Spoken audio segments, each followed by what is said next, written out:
കർത്താവായ യേശുക്രിസ്തുവിൻ്റെ പരിശുദ്ധമായ നാമത്തിൽ എല്ലാ പ്രിയപ്പെട്ടവർക്കും മോർണിംഗ് ഡ്യൂവിൻ്റെ മറ്റൊരു പ്രഭാത വചന ധ്യാനത്തിലേക്ക് വീണ്ടും സ്വാഗതം. കഴിഞ്ഞ ദിവസങ്ങളൊക്കെ നമുക്ക് ഉൽപ്പത്തി പുസ്തകം 28 അധ്യായത്തെ ആസ്പദമാക്കിക്കൊണ്ട് യാക്കോബിൻ്റെ ജീവിതത്തിലൂടെ ദൈവം ചെയ്തതായ മഹത്തായ കാര്യങ്ങളെ, അല്ലെങ്കിൽ എങ്ങനെയാണ് ഒരു വ്യക്തിയിലൂടെ ദൈവം പ്രവർത്തിക്കുന്നതെന്ന് നമുക്ക് ചിന്തിപ്പാനും ധ്യാനിപ്പാനും തക്കവണ്ണം ദൈവം നമ്മെ സഹായിച്ചല്ലോ. ഇന്ന് നമ്മൾ 28 അധ്യായം വിട്ടിട്ട് 32 അധ്യായത്തിലേക്ക് കടന്നു വരികയാണ്. ഈ അധ്യായങ്ങളിൽ ഉടനീളം ഞാൻ നേരത്തെ പറഞ്ഞതുപോലെ എങ്ങനെയാണ് ദൈവം ഒരു വ്യക്തിയുടെ ജീവിതത്തിൽ പ്രവർത്തിക്കുന്നു എന്നുള്ളത് നമുക്ക് മനസ്സിലാക്കുവാൻ സാധിക്കും.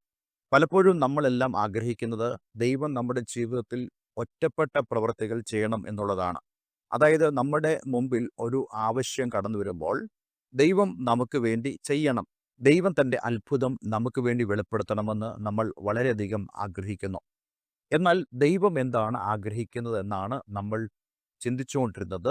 ദൈവം ഒരു മനുഷ്യനിൽ സമ്പൂർണമായിട്ട് തൻ്റെ നിയന്ത്രണം, അഥവാ ദൈവത്തിൻ്റെ ഉദ്ദേശം അവനിലൂടെ നിവർത്തിച്ചെടുക്കണമെന്ന് ദൈവം ആഗ്രഹിക്കുന്നു.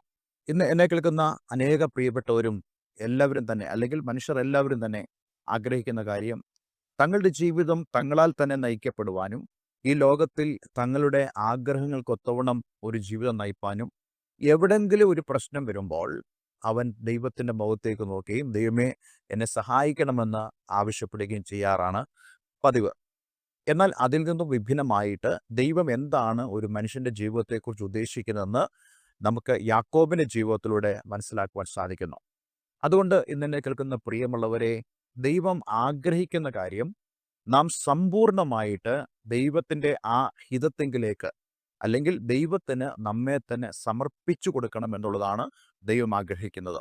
അങ്ങനെയാണെങ്കിൽ നമ്മുടെ ജീവിതത്തിൻ്റെ എല്ലാ മേഖലകളിലും നാം ആവശ്യപ്പെട്ടാലും ആവശ്യപ്പെട്ടില്ലെങ്കിലും ദൈവം നമുക്ക് വേണ്ടി പ്രവർത്തിക്കും. ഞാൻ ഈ യാക്കോബിൻ്റെ ഈ ജീവചരിത്രമൊക്കെ പഠിക്കുമ്പോൾ എനിക്ക് മനസ്സിലായൊരു കാര്യം, യാക്കോബിൻ്റെ ജീവിതത്തിൽ പല കാര്യങ്ങളും യാക്കോബ് പ്രാർത്ഥിച്ചിട്ടല്ല അവന് ഉണ്ടാകുവാനിടയായി തീർന്നത്. അല്ലെങ്കിൽ ജീവിതത്തിൻ്റെ ഒരു വൈഷമ്യഘട്ടം വരുമ്പോൾ താൻ ദൈവത്തോട് മുട്ടിപ്പായി പ്രാർത്ഥിച്ച നിമിത്തമല്ല യാക്കോബിന് അങ്ങനൊരു അനുഗ്രഹങ്ങൾ ഉണ്ടായത്. ഇന്ന് പലപ്പോഴും ആളുകൾ മനസ്സിലാക്കുന്നൊരു കാര്യം, പ്രാർത്ഥിച്ചാൽ ഏതൊരു വിഷയത്തിനും മറുപടി കിട്ടും എന്നുള്ളതാണ്. തീർച്ചയായിട്ടും ഞാൻ വിശ്വസിക്കുന്നു, പ്രാർത്ഥിച്ചാൽ മറുപടിയുണ്ട്. പക്ഷെ അതിനേക്കാൾ ഉപരി ദൈവം നമ്മെക്കുറിച്ച് ആഗ്രഹിക്കുന്നത് നാം ദൈവത്തിനു മുമ്പാകെ നമ്മെ തന്നെ സമർപ്പിക്കണം, ഒരു യാഗമാക്കപ്പെടണം. കഴിഞ്ഞ ദിവസം റോമാലേഖന 12 അധ്യായത്തിൽ നിന്ന് ഒരു വാക്യം ഞാൻ നിങ്ങളോട് സംസാരിച്ചിരുന്നല്ലോ. സഹോദരന്മാരെ, ഞാൻ ദൈവത്തിൻ്റെ മനസ്സിൽ ഓർപ്പിച്ച് നിങ്ങളെ പ്രബോധിപ്പിക്കുന്നത്, നിങ്ങൾ ബുദ്ധിയുള്ള ആരാധനയായി നിങ്ങളുടെ ശരീരങ്ങളെ ജീവനും വിശുദ്ധിയും ദൈവത്തിൻ്റെ പ്രസാദമുള്ള യാഗമായി സമർപ്പിപ്പി.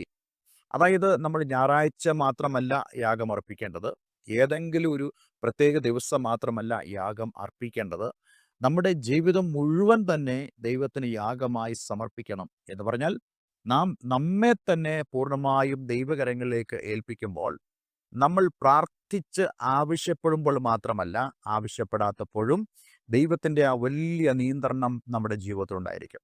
ഇതാണ് യാക്കോബിൻ്റെ ജീവിതത്തിൽ നിന്നും നമുക്ക് മനസ്സിലാക്കുവാൻ കഴിയുന്നത്. ഞാൻ എല്ലാ കാര്യങ്ങളും യാക്കോബിനെക്കുറിച്ച് പറയാൻ ആഗ്രഹിക്കുന്നില്ല. കഴിഞ്ഞ ദിവസം നമ്മൾ ചിന്തിച്ച് നിർത്തിയതായ കാര്യമെന്ന് പറയുന്നത്, അവൻ ഹാരാനിൽ വന്ന് ആ രാത്രിയിൽ ഒരു കല്ലെടുത്ത് തലേണയായിട്ട് വെച്ച് അന്ന് ഉറങ്ങിയെന്നും ദൈവം തൻ്റെ ദർശനത്തിലൂടെ യാക്കോബിനോട് സംസാരിച്ചുവെന്നും അതിൻ ഫലമായി യാക്കോബ് താൻ തലേണയായി എടുത്തു വെച്ച കല്ല് അവൻ നാട്ടിയിട്ട് ആ സ്ഥലത്തിന് ബഥേൽ എന്ന പേര് വിളിച്ചു എന്നുള്ളതാണ്. അതിനുശേഷം യാക്കോബ് അവിടെ നിന്ന് പുറപ്പെട്ട് തൻ്റെ അമ്മയുടെ സഹോദരനായ ലാബാന്റെ വീട്ടിലേക്ക് ചെന്നു.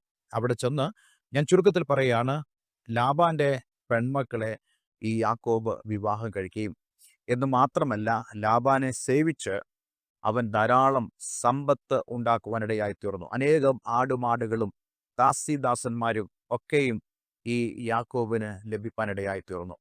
എന്നാൽ ദൈവം തന്നോട് പറഞ്ഞ വാഗ്ദത്തങ്ങളെയും ദൈവത്തിൻ്റെ വചനങ്ങളെയും മറക്കാത്ത ഒരു യാക്കോബിനെയാണ് നമുക്ക് കാണുവാൻ കഴിയുന്നത്. അവൻ തൻ്റെ അമ്മാവൻ്റെ വീട്ടിൽ താമസിക്കുമ്പോഴും കഴിഞ്ഞ നാളുകളിൽ ദൈവം തന്നോട് ചെയ്തതായ വാഗ്ദത്തങ്ങളെ മറക്കാത്തതായ ഒരു യാക്കോബിനെ നമുക്ക് കാണുവാൻ കഴിയുന്നു. ഇതിന് ആസ്പദമായിട്ട് ഒരു വേദഭാഗം ഞാൻ നിങ്ങളുടെ മുമ്പാകെ വായിപ്പാൻ ആഗ്രഹിക്കുന്നു. ദൈവം അനുവദിച്ചാൽ ആ വേദഭാഗത്തിൻ്റെ തുടർച്ചയായിട്ടുള്ള ചിന്തകൾ നമ്മൾ അടുത്ത ദിവസം ചിന്തിക്കുന്നതാണ്. അതിനായി നമുക്ക് ഉൽപ്പത്തി പുസ്തകം 32 അധ്യായം അതിൻ്റെ 9 വാക്യം വായിക്കാം.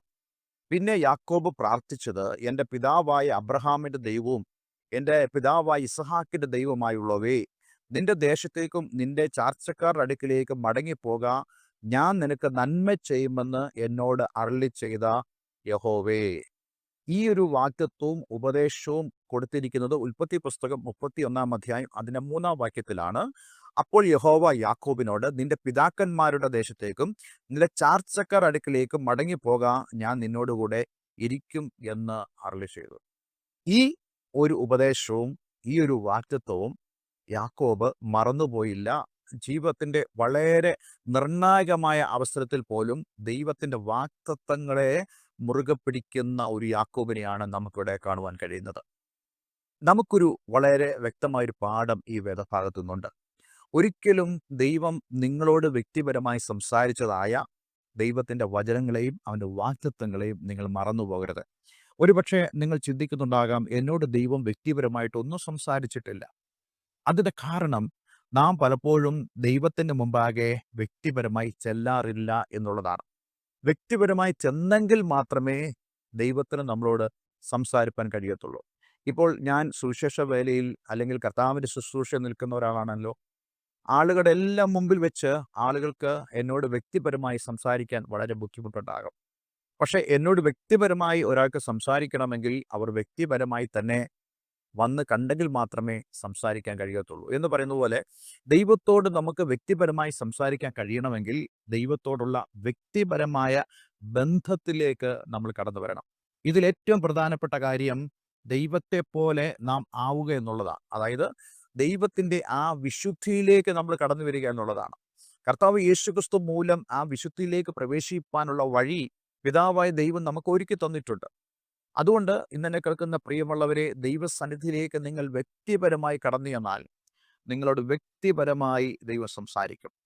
നാം വിശുദ്ധ വേദപുസ്തകം വായിച്ചുകൊണ്ടിരിക്കുമ്പോൾ തന്നെ ദൈവത്തിൻ്റെ ശബ്ദം നമുക്ക് കേൾക്കുവാനും ദൈവം നമ്മളോട് പറയുന്നതായ ദൈവത്തിൻ്റെ ആ വചനങ്ങളെ ഗ്രഹിപ്പാനും നമുക്ക് സാധിക്കും. അങ്ങനെ ഗ്രഹിച്ചു കഴിഞ്ഞാൽ നാം ജീവിതത്തിൻ്റെ ഒരു സാഹചര്യത്തിൽ പോലും ആ വചനങ്ങളെ നമ്മൾ മറന്നുപോകരുത്.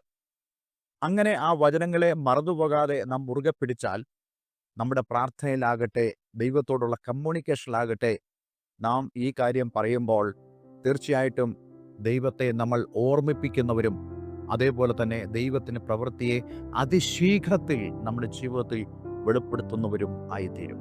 അതുകൊണ്ട് ഇന്നെന്നെ കേൾക്കുന്ന പ്രിയമുള്ളവരെ, ദൈവം നിങ്ങളോട് വ്യക്തിപരമായി സംസാരിച്ച തൻ്റെ വചനങ്ങളെയും വാഗ്ദത്തങ്ങളെയും മുറുകെ പിടിച്ചുകൊണ്ട് മറന്നുപോകാതെ ആയിരിക്കുക. ദൈവത്തിൻ്റെ പ്രവൃത്തി, ദൈവത്തിൻ്റെ മഹത്വം നിങ്ങളുടെ ജീവിതത്തിൽ കാണുവാൻ ഇടയാവുക. ഒരു വാക്ക് നമുക്ക് പ്രാർത്ഥിക്കാം. സ്വർഗീയപിതാവേ, എന്ന് ഞങ്ങളെ കേൾപ്പിച്ച വളരെ മനോഹരമായ സന്ദേശത്തിനായി സ്തോത്രം. യാക്കോബിൻ്റെ ജീവിതത്തിലൂടെ എങ്ങനെയാണ് ദൈവം ഞങ്ങളുടെ ജീവിതത്തിൽ പ്രവർത്തിക്കുന്നതെന്നുള്ള ആ വലിയ ആഴത്തിലുള്ള സന്ദേശം ഗ്രഹിപ്പാൻ തക്കോണം ഞങ്ങളെ സഹായിച്ചനായി സ്തോത്രം. ഈ വചനം കേട്ട ഏവരെയും ഞാൻ യേശുവിൻ്റെ നാമത്തിൽ അനുഗ്രഹിക്കുന്നു. എല്ലാ നന്മകളാലും നിറയപ്പെടട്ടെ. പ്രാർത്ഥന കേട്ടതിനായി നന്ദി. യേശുവിൻ നാമത്തിൽ തന്നെ. ആമേൻ, ആമേൻ. ഇന്നത്തെ വേദവചനം നിങ്ങളുടെ ജീവിതത്തിൽ വളരെ അനുഗ്രഹപ്രദമായി തീർന്നു ഞാൻ വിശ്വസിക്കുന്നു. ഈ സ്ക്രീനിൽ കാണുന്ന ഫോൺ നമ്പറുകളിൽ ഞങ്ങളെ വിളിക്കുക. എല്ലാവരും ദൈവം അനുഗ്രഹിക്കട്ടെ. Have A nice day. God bless you all.